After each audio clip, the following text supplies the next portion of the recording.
Sunfish HR assesses reimbursement balance feature that enables the authorized users to generate the reimbursement balance. This video will show you how to generate the reimbursement balance. To begin with, go to Reimbursement, Generate Reimbursement Balance. Afterwards, Generate Reimbursement Balance page will appear. Then, you can start filling the required information before generating the reimbursement balance. Select the reimbursement type from the available options. Select the employee whose reimbursement balance will be generated.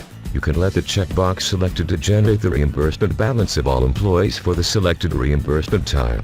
But you can select certain employee by clearing the checkbox and select the employee name from the options and move it to the right box. You can also select some certain employees by holding CTRL on your keyboard while selecting the employees, then move it to the right box. After completing the information, click Generate to generate the reimbursement balance. And the reimbursement balance has been successfully generated.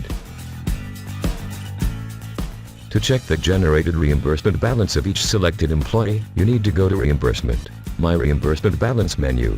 Then, you can see that the reimbursement balance has been generated.